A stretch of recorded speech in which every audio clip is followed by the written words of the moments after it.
I finally got one! Yes, hello everyone, this is Jack from the Cardboard Herald, and today we are doing a little bit different of a review because normally on this channel we review board games, but today we are taking a look at the BoardGameTables.com Jasper table, which I have procured. It is in my gaming space here, and we're going to talk a little bit about what led up to getting this table, what I'm using it for, what my impressions are, what were my impressions of the buying process, the building process, the whole gamut of things, which I'm inevitably going to be breaking down into timestamps in the description below, so that way you have it for your convenience and can get the most out of this review. Otherwise, it's going to be kind of a free-form discussion between me and you about this whole shebang. And we're going to start out with the disclosure.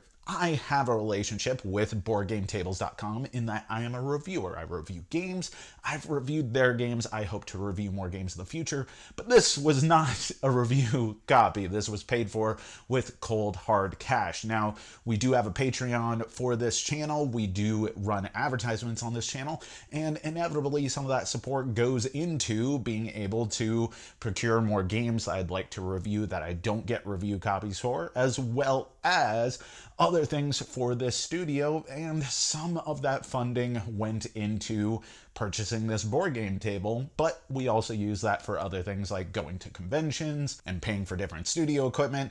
Bottom line, this would not be possible without the support of viewers and fans and just the belief in keeping the Cardboard Herald alive. So thank you for that, and know that I do have a relationship with this company, but this is not a free copy or a discounted copy in any way. Now let's move on to why a board game table and why now after so long.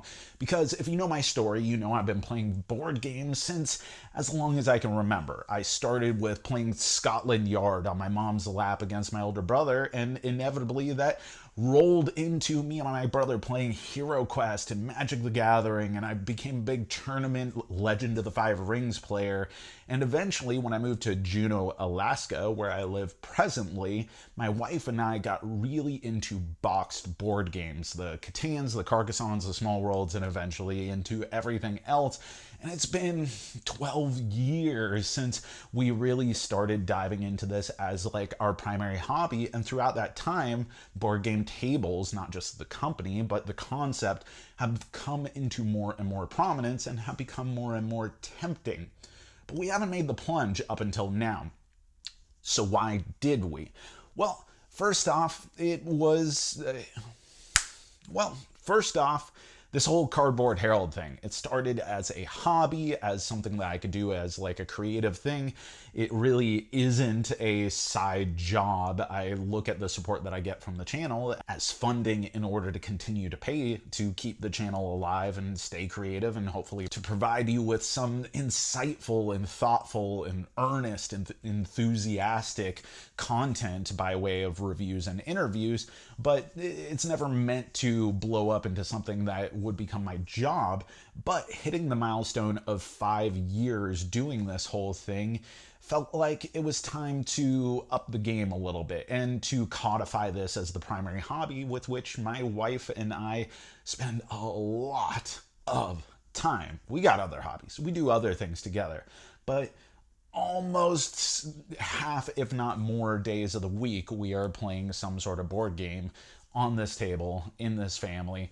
And that's kind of a good way of signifying that commitment, is to get a dedicated gaming table. Now, beyond that, it was also the right time for us. We were thinking about maybe moving to a new house. We had downsized a lot of stuff. We had sold a lot of stuff in our house. And we decided that we were ultimately going to stay in the residence that we stay in. So we had extra money that we had saved up, and we wanted to kind of honor that commitment to this house. And we had already cleared out a lot of other furniture and other things in our house that just weren't really things that we wanted to hold on to anymore. So we had the means, we had the motivation, and we had the space in order to do it. So once again, the circumstances kind of allowed us to make this commitment to an expensive table. So we decided to do it. Now, the purchasing process. We looked at other board game tables that were out there.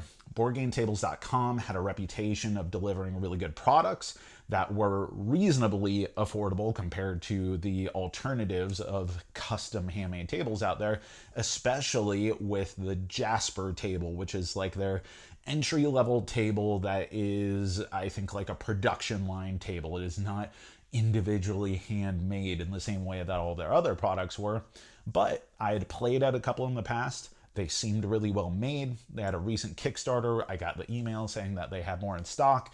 I looked at some reviews myself and went, all right, this seems like a good deal. Let's go ahead and go for it. On the website, it's really easy. You click on the model table that you want, in this case, the Jasper.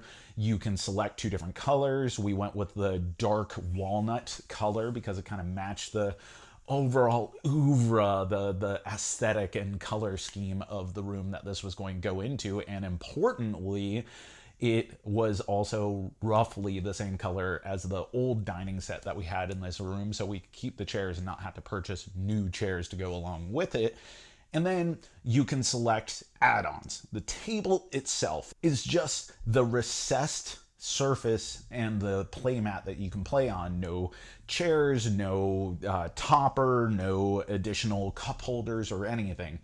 From there, you can pay for the toppers, which are really what signifies the board game table in my mind. It's not just the play surface, it's the convertible play surface. And if I was going to go for a board game table, of course, I wanted to make it something where I could have the recessed pit with the surface that could be laid on top. In this case, a 4-part surface that has little rubber stoppers that keep it in place, and you could have any or all of them on or any or all of them off in order to customize your kind of playing environment there. Those are an extra $400. So right now we're talking about $1,200, not including shipping. I mentioned earlier, I live in Juneau, Alaska. It's expensive to get furniture here.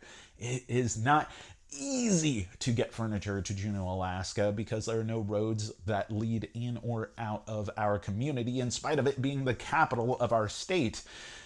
So shipping was $315. We're talking about a grand total here without any sort of cup holders or anything else of $1,515. So that's already a considerable barrier to entry.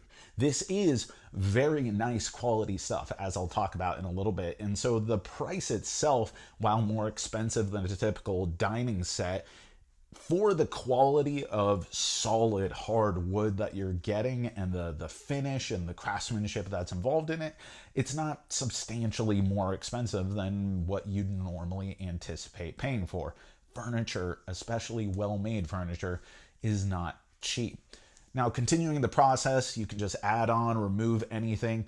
I ended up messaging the customer support staff to see if they had other neoprene colors that were available, just to see if I could get an alternative from blue. Blue is what I wanted the most, but I already had a blue Board Game Tables branded neoprene playmat for a 3x5 table that I had purchased in the past, and I thought, well, maybe that's the same playmat that they use for the Jasper tables, and I could get a different color. They were very responsive, informed me that unfortunately they do not have other colors for what fits in the recessed areas on the Jasper tables, and those playmats that they offer as part of the Kickstarter are not the same playmats. So I wish they had more options, but given that it isn't the same option, blue would be my ideal color for a play surface. So I'm happy with what I ended up getting. They do have some overstock from the old material that used to be used in Jasper tables, which is like a feltish material, and you can buy that if you want, or you can buy additional of the blue neoprene playmats. I elected to not buy any of that and just kind of stick with the stock interior blue neoprene playmat. So it was a very easy process, very user-friendly, very understandable. They were very responsive when I emailed them, and we were able to get that done within a day of making the order. I ended up getting the shipping notification, and within a week, in spite of it having to go all the way to Juneau, Alaska, it was at my doorstep. So let's talk about unpacking and building this thing. It came in 5 boxes, and this is the table, the topper, and the table and the topper. I didn't have any add-ons at this point. More on that in a little bit. And so it came in 5 boxes. The main table itself was in 3 boxes, and the topper was 2 boxes. And the first thing that was a huge highlight to me, just as like a nice unexpected cherry on top, is that all of the packing materials were recyclable. I was anticipating a lot of styrofoam in this thing because I bought furniture online before, and it usually comes with a lot of styrofoam packing materials. Not only did this seem more securely packaged than any piece of furniture that I've ever ordered, it also was all recyclable, so I didn't have a ton of needless waste. That's not something that needed to happen, but it's definitely very appreciated because, hey, sustainability is a big deal these days, and we, as consumers of anything, including board game tables, need to think about the reduce, reuse, and recyclability of the things that we consume. When I actually started cracking everything open, there were no signs of any sort of wear or damage or scratches or anything. It was immaculately put together, seemed very safe and durable in how that it was packaged. Started taking everything out, laying everything together, because you know when you are putting something together that's going to require a bit of assembly, it's always good to gather all your pieces, make sure you knew where everything was. And I did encounter the first problem that I had with building, which was there was no manual. Apparently, I shall have to go online to get the instructions, but I guess that's a Google search away. No instructions, no assembly guide in any of it, which I still don't know. I guess I could have contacted Board Game Tables to ask, is that by intention? But I kind of anticipate that anytime you have to assemble furniture, that there would be an assembly manual inside of the box somewhere. Nowhere. I checked twice, I checked a third time, and so I just went onto the website, and lo and behold, the Jasper build guide is right there. It's super easy to access. I still think that it should be within the contents. Somehow got missed in the package that I have, but I was able to recover from that pretty quickly. Now, building, everything slotted together beautifully and securely. The instructions themselves were really clear. I was able to do it all myself within a window of about 2 hours, except for I did get Mrs. Cardboard Harold's help in flipping the table right side up when I had put the legs on, so that way I could continue the assembly. The basic structure of the thing is that you build a frame and then you put the wood surface that the neoprene rests on top of into that frame on top of some brackets, some slats that are laid across. And all of the bolts, all the screws seem to work together wonderfully. It is far more sturdy than even the table that was a dedicated dining table that I had from a local furniture warehouse here in Juneau. It's more sturdy than any of that. The build quality seemed really good. The wood is really nice. The grain on it, the finish. So all of it came together quite well, except for the second issue that I had with building, which is where you are taking these screws that are in these recessed pockets, or rather the holes are recessed pockets in the wooden surface that the neoprene sits on top of, and you screw them into the frame itself as well as these brackets. And 2 of the screws on 2 different slabs of wood in 2 different areas just were not quite embedding in the way that you needed them to. And if you haven't done woodwork in the past, if a screw doesn't bite, it never quite mushes down as much as you need it to. Either the pre-drilled chamber was a little too big or a little too deep down. And because of that, if you ran your hand across it, the head of the screw, which is a rounded head, you could feel that above the wooden surface, whereas all of the other screws had embedded deep enough that it was just a smooth, flat surface. So obviously, that ain't going to fly.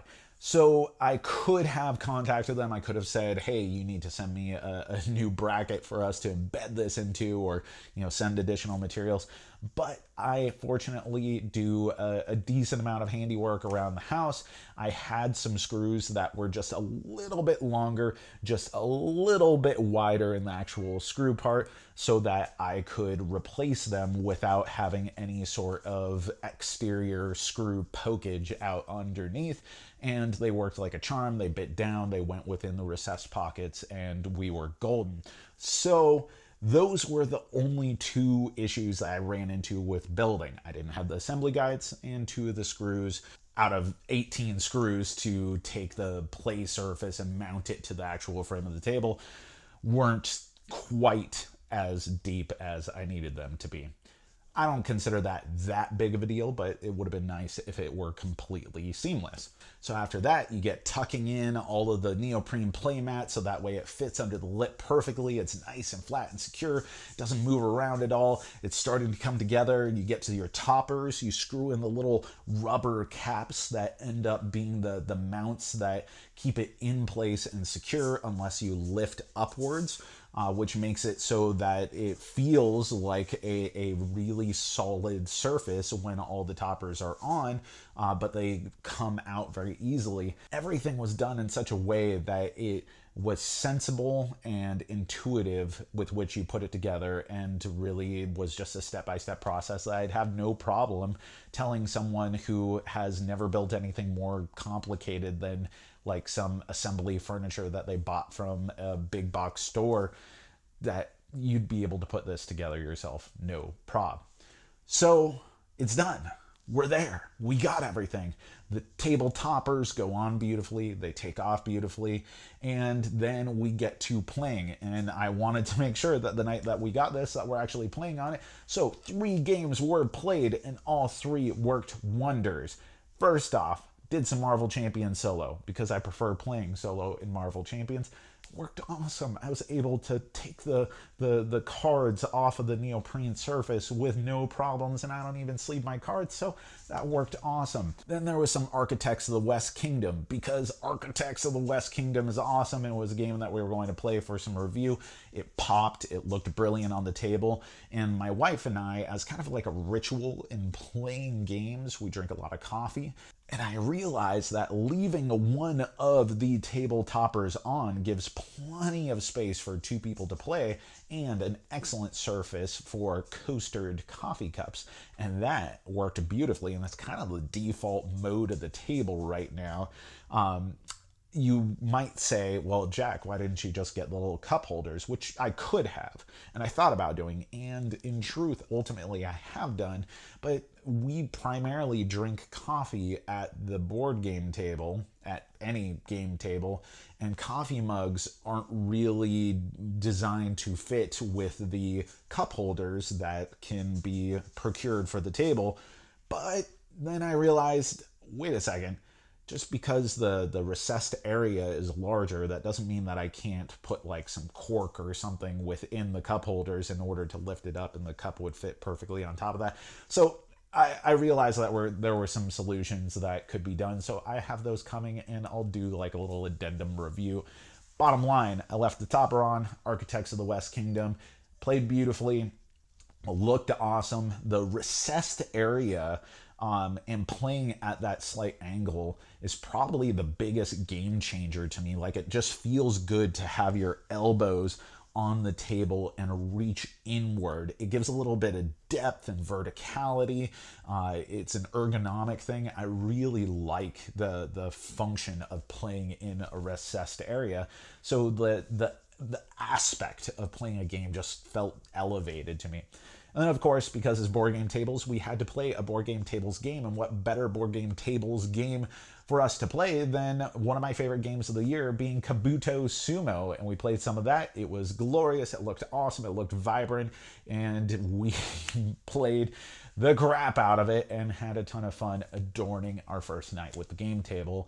And that's kind of where we are. We've played several games on it since. We've thoroughly enjoyed it. If I were talking about the true highlights of this table, which are kind of the things I anticipated. It would be that I enjoy the convenience of playing on a dedicated neoprene surface that isn't flopping around anywhere.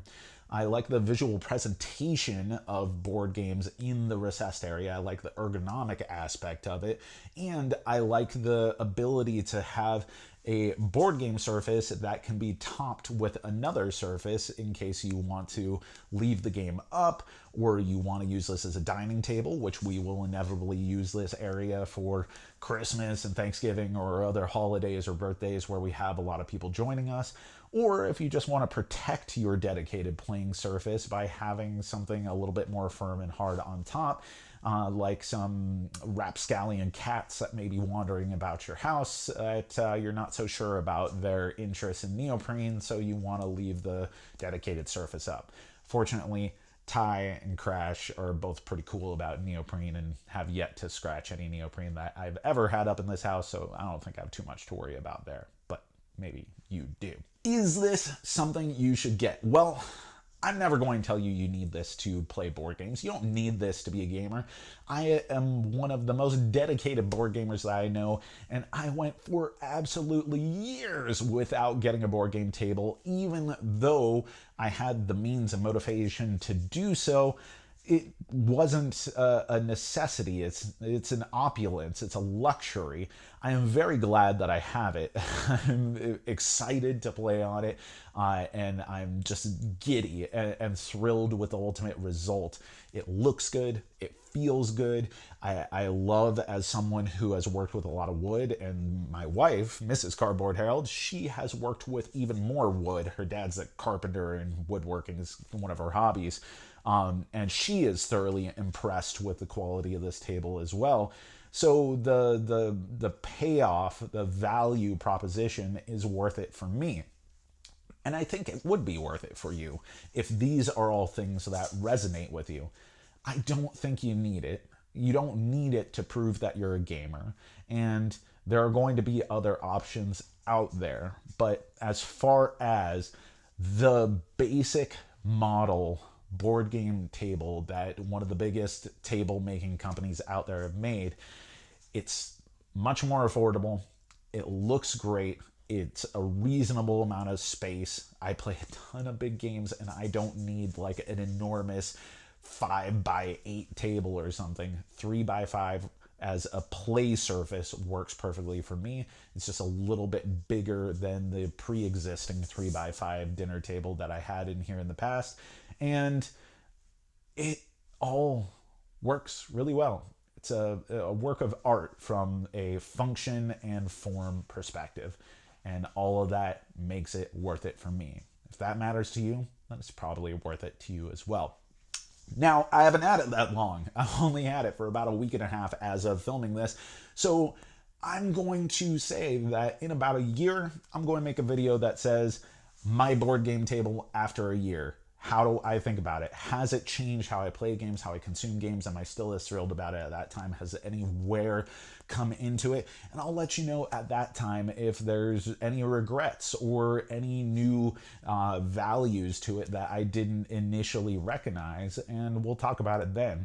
For now, if you have any questions, then let me know. And bottom line, thank you. Thank you for helping the Cardboard Herald be alive for 5 years at this point, 7,000 subscribers. Without your support and engagement and just overall appreciation of the content that we make, I might not have valued getting this table, and I wouldn't have such a cool hobby to invest my time, effort, and energy into. And I'm so appreciative of all of the support that you've given along these years. I love this community. I love giving back to this community, and I love participating in it. So thank you for watching. As always, I've been Jack for the Cardboard Herald.